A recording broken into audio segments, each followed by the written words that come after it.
आउँदो चुनावमा रासोपा भन्ने पार्टीको 0 सिट हो। यदि रघुवीर महासेठले महेश बस्नेतलाई भन्नु परेको भए के भनेर भन्थ्यो होला, म भन्छु है तपाईँहरूलाई। ल सुन त रे, तँ कति कति बजी छि रे है? मधेश के जनता झापा के जनता कहाँ दुन, बालेन के भोट न देते कहाँ दुन। रेणु दाहालले यदि चितवनमा चुनाव हार्छ भने यो त्यसमा अर्को युद्ध हुन्छ। ल के ठुलो कुरा त मैले हो, यो भाइले ठिक भने रहेछ। रेणु दाहालले नै चुनाव हारेर अहिले इजरायल र इरान र अमेरिकामा युद्ध भइरहेको छ। ठिक भनिस्, बुझिस् रे। झापा 5 मा हैन, केपी ओली लड्नु भएको ठाउँमा सबै दल एक भएर जाँदा पनि केपी ओलीलाई हराउने ताकत कसैको छैन। बालेन त फरक कुरा त्यसो।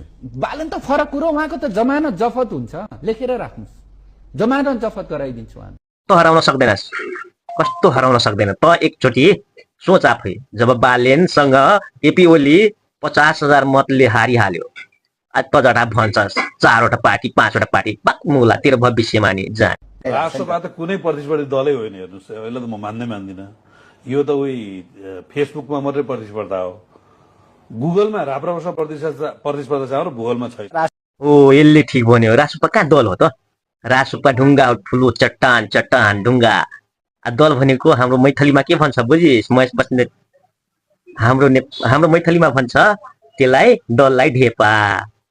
ढेपा होइन, ढुङ्गा हो, चट्टान, बुझिहाल। मैले पहिला नम्बर के भने एक त उसले चुनावै लड्दैन, दोस्रो कुरा चुनाव लड्यो भने जित्दैन, अगर जितो भने भन्ने प्रश्न आयो, म तिम्रो गु खाइदिन्छु भने मैले गलत बोलिनँ, जितोस् म खाइदिन्छु, त्यसैको खाइदिन्छु। हेर्नुहोस् यो मुलाको भाषण। यसको बुवा केपी ओलीले भन्यो म रेल ल्याउँछु, अहिले भन्छ गुहे खाइदिन्छु। अरे बाउ जस्तो झुटो